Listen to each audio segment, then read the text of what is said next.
नमस्कार दोस्तों। जैसा कि आप जानते हैं, ल्यूसेंट जीके को सरल भाषा में कन्वर्ट किया जा रहा है और सब्जेक्ट है हमारा इंडियन पॉलिटी। और आपको ये भी मालूम होना चाहिए, ल्यूसेंट जीके से अगर आपने संविधान को अच्छे से पढ़ लिया तो बहुत सारे एग्ज़ाम में आप अच्छा स्कोर कर सकते हैं। तो बिल्कुल सरल भाषा में बताऊंगा। आज उपराष्ट्रपति के बारे में पूरी जानकारी आपको दी जाएगी एक ही वीडियो के अंदर, तो ध्यान से देखिएगा। टेलीग्राम का ग्रुप हमारा पर्सनल ज्वाइन करना चाहते हैं तो @करंट अफेयर्स बाय रवि लिखकर सर्च कर लीजिए, हमारे पर्सनल ग्रुप में आप ज्वाइन हो जाएंगे। तो चलिए शुरुआत करते हैं। उपराष्ट्रपति के बारे में सबसे पहले ये जानिए कि हमारे भारतीय संविधान में जो उपराष्ट्रपति का पद है वो अमेरिका के संविधान से प्रेरित है, अर्थात अमेरिका के संविधान से कॉपी किया गया है। जैसा कि आपको पहले ही चैप्टरों में बता दिया था हमने कि हमारे भारतीय संविधान का बहुत सारा हिस्सा अलग अलग देशों से प्रेरित है, अलग अलग देशों के संविधान से लिया गया है। किन किन देशों से क्या क्या लिया गया है वो आपको अच्छे से बता दिया था, डिटेल में बता दिया था। तो याद रखिए, उपराष्ट्रपति का तो पद है ये अमेरिका के संविधान से लिया गया है। ठीक है। हमारे संविधान के आर्टिकल 63 में ये लिखा हुआ है साफ तौर पर कि भारत का एक उपराष्ट्रपति का पद होगा। ठीक है। आर्टिकल 63 में उपराष्ट्रपति का एक पद होगा भारत के अंदर, ये साफ तौर पर लिखा हुआ है। और उपराष्ट्रपति वो राज्यसभा का पदेन सभापति होता है, आर्टिकल 64 में ये लिखा हुआ है साफ तौर पर। और आर्टिकल 89 का जो पहला क्लॉज है उसमें भी यही सेम चीज़ लिखी हुई है कि उपराष्ट्रपति राज्यसभा का सभापति होता है। तो उपराष्ट्रपति का जो मेन काम होता है वो राज्यसभा के सभापति के ही रूप में होता है। जो सैलरी मिलती है 4 लाख उपराष्ट्रपति को, वो किस लिए मिलती है आपको मालूम है? राज्यसभा का सभापति का तो जो पद संभालते हैं वो, इसीलिए उन्हें 4 लाख की सैलरी मिलती है। उपराष्ट्रपति के पद के लिए कोई सैलरी नहीं है, जबकि राज्यसभा के जो सभापति के रूप में जो भी काम उनका करना होता है उन्हें, उसी के लिए उन्हें सैलरी मिलती है। तो आर्टिकल 64 आप साफ तौर पर दिमाग में फिट कर लीजिए कि उपराष्ट्रपति जो होते हैं वो राज्यसभा के पदेन सभापति होते हैं। और राज्यसभा एक ऐसा सदन है जिसके जो मेन अध्यक्ष या कहें जो मेन सभापति हैं, जो स्पीकर हैं, वो उस सदन से बिलोंग नहीं करते। जबकि लोकसभा के अध्यक्ष क्या होते हैं, वो उसी सदन के ही सदस्य होते हैं। लेकिन राज्यसभा के केस में ऐसा नहीं है। तो दिमाग में आप ये बातें ध्यान रखिएगा। और उसके बाद आर्टिकल 65 आप देखते हैं। आर्टिकल 65 में साफ तौर पर लिखा हुआ है कि राष्ट्रपति की अनुपस्थिति में उपराष्ट्रपति कार्यवाहक राष्ट्रपति के रूप में कार्य करते हैं। ये आर्टिकल 65 में लिखा हुआ है। ठीक है। अधिकतम 6 माह तक वो कार्यवाहक राष्ट्रपति के रूप में कार्य करते हैं और 6 महीने के अंदर अंदर चुनाव करवाने ही पड़ते हैं राष्ट्रपति के लिए। अगर राष्ट्रपति का पद खाली हो गया है तो उपराष्ट्रपति कार्यवाहक राष्ट्रपति के रूप में तो कार्य करेंगे, लेकिन 6 महीने के अंदर अंदर नए राष्ट्रपति के चुनाव के लिए चुनाव करवाना ही होता है। उसके बाद बात करते हैं आर्टिकल 66 की। आर्टिकल 66 में ये साफ तौर पर लिखा हुआ है कि उपराष्ट्रपति के पद की योग्यता और निर्वाचन क्या क्या होगी, इसका उल्लेख आर्टिकल 66 में है। तो सबसे पहले बात करते हैं योग्यता की।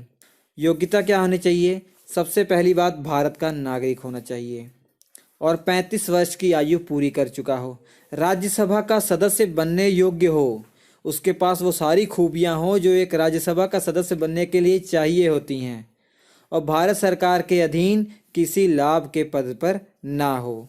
ये योग्यता होनी चाहिए। उसके बाद बात करते हैं निर्वाचन। उपराष्ट्रपति का निर्वाचन कैसे होता है? तो उपराष्ट्रपति का जो चुनाव होता है वो भी अप्रत्यक्ष रूप से होता है। जिस प्रकार राष्ट्रपति के चुनाव के बारे में आपको डिटेल में बताया था, उसी प्रकार उपराष्ट्रपति का चुनाव भी अप्रत्यक्ष रूप से होता है, आनुपातिक प्रतिनिधित्व की एकल संक्रमणीय मत प्रणाली के द्वारा। और ये गुप्त मतदान होता है। गुप्त मतदान का मतलब ये है कि जो मतदाता है उसे ये जाहिर नहीं करना जरूरी है कि वो किसे वोट दे रहा है, गुप्त रूप से वो वोट देगा। ठीक है। तो निर्वाचन जो प्रणाली है वो उसी प्रकार है जिस प्रकार राष्ट्रपति वाले चैप्टर में आपको बताया था। किसी भी उम्मीदवार को अगर उपराष्ट्रपति के पद के लिए चुनाव लड़ना है तो उसके लिए 20 प्रस्तावक और 20 अनुमोदक होने आवश्यक हैं। जिस प्रकार राष्ट्रपति के चुनाव के लिए अगर कोई लड़ना चाह रहा है तो 50 प्रस्तावक और 50 अनुमोदक की आवश्यकता थी। उसी प्रकार अगर किसी को उपराष्ट्रपति के पद के चुनाव में खड़ा होना है तो उसके लिए 20 प्रस्तावक और 20 अनुमोदक होने चाहिए। 20 प्रस्तावक का मतलब क्या है? 20 लोग ऐसे होने चाहिए जो उनके नाम का प्रस्ताव रखें, और 20 लोग ऐसे होने चाहिए जो उनकी हाँ में हाँ मिलाएं, हाँ हम इनके उम्मीदवारी से सहमत हैं, ये उपराष्ट्रपति का चुनाव लड़ रहे हैं तो हम सहमत हैं, ठीक है। ये भी आपको मालूम होना चाहिए जो 40 जो लोग हैं ये वही लोग होंगे जो उपराष्ट्रपति के चुनाव में हिस्सा लेते हैं। और उपराष्ट्रपति के चुनाव में कौन कौन हिस्सा लेता है आपको मालूम है क्या? राज्यसभा और लोकसभा के सभी सदस्य, अर्थात ये 40 सदस्य सांसद होने चाहिए, ठीक है। राज्यसभा या लोकसभा के सांसद होने जरूरी हैं। और 15,000 रुपये जमानत राशि होती है। अगर कुल वोट का 1/6 भाग नहीं मिल पाता है किसी उम्मीदवार को तो उसकी जमानत जब्त हो जाती है। जमानत जब्त का मतलब ये 15,000 की राशि उसे दोबारा वापस नहीं मिलेगी। उसके बाद आर्टिकल 67 की बात करते हैं। आर्टिकल 67 में ये साफ तौर पर लिखा हुआ है कि उपराष्ट्रपति की जो पदावधि है वो 5 वर्ष की होगी। याद रखिए, राज्यसभा के जो सदस्यों की जो कार्यकाल होता है वो 6 वर्ष का होता है, लेकिन उपराष्ट्रपति का जो पद का जो कार्यकाल है वो 5 वर्ष का होता है। भले ही उपराष्ट्रपति राज्यसभा के सभापति होते हैं लेकिन उनका कार्यकाल 5 वर्ष का होता है। तो आपको कंफ्यूज करने के लिए क्वेश्चन एग्जाम में पूछा जा सकता है कि ये बताइए राज्यसभा के सभापति का कार्यकाल कितना होता है? तो आपको मालूम होना चाहिए 5 वर्ष होता है, क्योंकि राज्यसभा के सभापति तो उपराष्ट्रपति ही होते हैं और उनका कार्यकाल 5 वर्ष का है, जबकि राज्यसभा के सदस्यों का कार्यकाल 6 वर्ष का होता है। इतनी बातें आपको ध्यान में रखना जरूरी है। और उसके बाद आर्टिकल 68 की बात करते हैं। आर्टिकल 68 में साफ तौर पर ये लिखा हुआ है कि यदि उपराष्ट्रपति का पद खाली हो गया है तो उसे जल्दी से जल्दी भरा जाए, ठीक है। मतलब समय की कोई सीमा नहीं है, समय की कोई पाबंदी नहीं लगाई गई है। जिस प्रकार राष्ट्रपति के अगर पद खाली हो जाता है तो ये लिखा हुआ है संविधान में कि 6 माह के बीच में जल्दी जल्दी नए राष्ट्रपति का चुनाव किया जाए, तब तक जो है पद वो उपराष्ट्रपति संभालेंगे कार्यवाहक राष्ट्रपति के रूप में। लेकिन आर्टिकल 68 में ये प्रावधान किया गया है कि उपराष्ट्रपति का अगर पद खाली है तो जल्दी जल्दी भरा जाने की कोशिश की जाए, लेकिन समय की कोई सीमा नहीं है, ठीक है। और आपके दिमाग में ये भी आना चाहिए कि क्या उपराष्ट्रपति को भी पद से हटाया जा सकता है जिस प्रकार राष्ट्रपति को पद से हटाया जाता है? तो याद रखिए, उपराष्ट्रपति को पद से अगर हटाना है तो सबसे पहले उस प्रस्ताव को राज्यसभा में लाना जरूरी है। यहाँ पे कन्फ्यूज़न आपको हो सकता है, जबकि राष्ट्रपति के केस में क्या था कि उनके ऊपर अगर महाभियोग चलाना है तो किसी भी सदन में प्रस्ताव लाया जा सकता है, लेकिन उपराष्ट्रपति को अगर पद से हटाना है तो सबसे पहले राज्यसभा में उस प्रस्ताव को लाना जरूरी है। राज्यसभा में अगर वो 2/3 बहुमत से पास हो गया उसके बाद लोकसभा में जाएगा, ठीक है। लोकसभा में उसे साधारण बहुमत से ही अगर पास हो गया तो उपराष्ट्रपति को अपना पद छोड़ना पड़ता है। लेकिन राज्यसभा में उस प्रस्ताव को लाने के 14 दिन पहले उपराष्ट्रपति को सूचना देनी पड़ती है, ठीक है। उनको हटाए जाने का जब विचार राज्यसभा में शुरू होगा उसके कम से कम 14 दिन पहले उपराष्ट्रपति को ये सूचना मिल जानी चाहिए कि आपके विरुद्ध आपको हटाने के लिए चर्चा शुरू होने वाली है, याद रखिएगा। उसके बाद बात करते हैं आर्टिकल 69। आर्टिकल 69 में ये प्रावधान किया गया है कि उपराष्ट्रपति को जो शपथ है वो राष्ट्रपति दिलाते हैं। उसके बाद बात करते हैं आर्टिकल 71 में। आर्टिकल 71 में यह कहा गया है कि उपराष्ट्रपति और राष्ट्रपति के निर्वाचन से संबंधित जो विवाद होंगे उनका निपटारा सर्वोच्च न्यायालय अर्थात सुप्रीम कोर्ट करेगी, ठीक है। तो आर्टिकल 71 बहुत ही इम्पोर्टेंट है, बहुत बार पूछा भी गया है।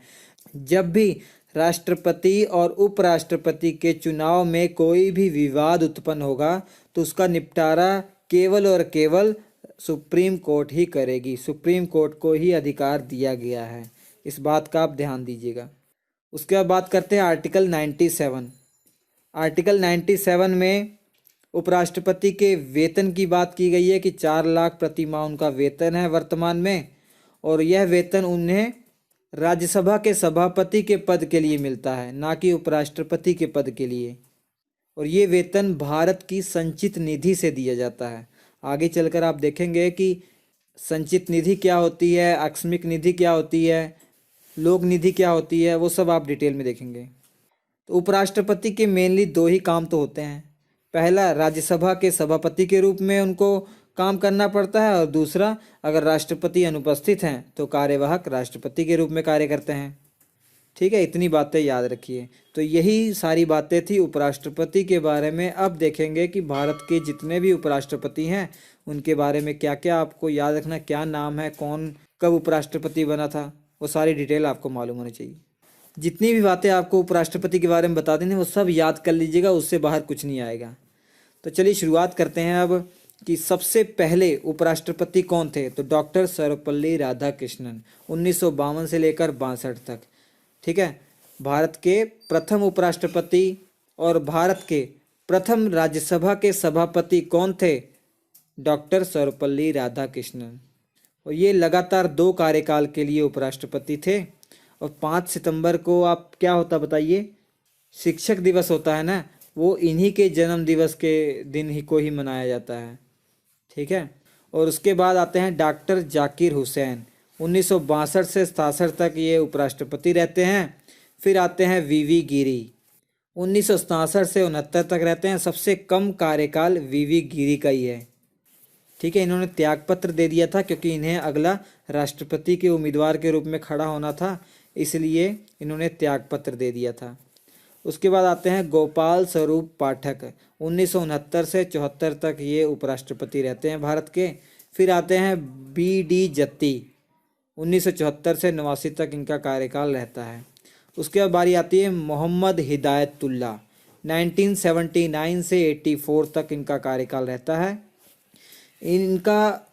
इनके बारे में एक इम्पोर्टेंट बात आपको याद रखनी पड़ेगी कि उपराष्ट्रपति का जब ये इन्होंने पद संभाला उससे पहले ये भारत के सर्वोच्च न्यायालय के मुख्य न्यायाधीश रह चुके थे। ठीक है, तो एकमात्र चीफ जस्टिस ऑफ इंडिया कौन से हैं जो भारत के उपराष्ट्रपति भी रहे? तो मोहम्मद हिदायतुल्लाह, नाम याद रखिएगा। उसके बाद रामास्वामी वेंकटरमन 1984 से 1987 तक इनका कार्यकाल रहता है। फिर आते हैं शंकर दयाल 1987 से 1992 तक इनका कार्यकाल रहता है। फिर आते हैं के.आर. नारायण 1992 से 97 तक इनका कार्यकाल रहता है। फिर आते हैं कृष्णकांत 1997 से 2002 तक। ये ऐसे पहले उपराष्ट्रपति थे जिनकी पद पर रहते हुए मृत्यु हुई थी। ठीक है, तो और जाकिर हुसैन के बारे में भी आपको मालूम होना चाहिए, राष्ट्रपति के चैप्टर में बताया था। ये एकमात्र ऐसे राष्ट्रपति थे जिनकी पद पर रहते हुए मृत्यु हुई। जब उपराष्ट्रपति का नाम आएगा, ऐसे पहले उपराष्ट्रपति कौन है जिनका पद पर रहते हुए ही देहांत हुआ था? तो कृष्णकांत नाम है उनका।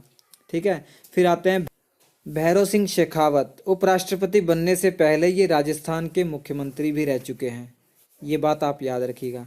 उसके बाद आते हैं हामिद अंसारी, 2 कार्यकाल के लिए ये भी उपराष्ट्रपति रहे हैं भारत के। ये दूसरे ऐसे उपराष्ट्रपति हैं जो लगातार 2 कार्यकाल के लिए उपराष्ट्रपति रहे हैं। पहले तो डॉक्टर सर्वपल्ली राधाकृष्णन और दूसरे हामिद अंसारी। जबकि राष्ट्रपति के केस में केवल राजेंद्र प्रसाद ऐसे हैं जो लगातार 2 कार्यकाल के लिए राष्ट्रपति रहे हैं। उनके अलावा कोई भी ऐसा राष्ट्रपति नहीं रहा जो लगातार 2 कार्यकाल के लिए रहा हो। जबकि उपराष्ट्रपति के अगर बात करते हैं तो 2 उपराष्ट्रपति ऐसे हैं जिनका कार्यकाल 2 बार लगातार है। एक तो सर्वपल्ली राधाकृष्णन और दूसरे हामिद अंसारी। उसके बाद वर्तमान में जो हैं वो कौन है? वेंकैया नायडू। गोपाल कृष्ण गांधी जो गांधी जी के पोते हैं उनको हराया था इन्होंने, वेंकैया नायडू ने। और व्यक्तिगत रूप से ये 13वें उपराष्ट्रपति हैं, जबकि कार्यकाल की दृष्टि से देखेंगे तो 15वें उपराष्ट्रपति हैं। कार्यकाल की दृष्टि से क्यों 15वें हैं आपको समझ में आ गया होगा, क्योंकि 2 कार्यकाल तो डॉक्टर सर्वपल्ली राधाकृष्णन का है और 2 कार्यकाल हामिद अंसारी का है। तो इतनी बातें आप उपराष्ट्रपति के चैप्टर में याद रखिए। इसके बाद वाला जो चैप्टर है प्रधानमंत्री, वो भी देखिएगा। बहुत सरल भाषा में आपको बताने की कोशिश की गई है, इससे बाहर कुछ नहीं आएगा। मैं आपसे मिलता हूँ अगले एपिसोड में, लेकिन स्क्रीन पे 4 लेक्चर आ रहे हैं, इंपॉर्टेंट है, देख लीजिएगा। नमस्कार।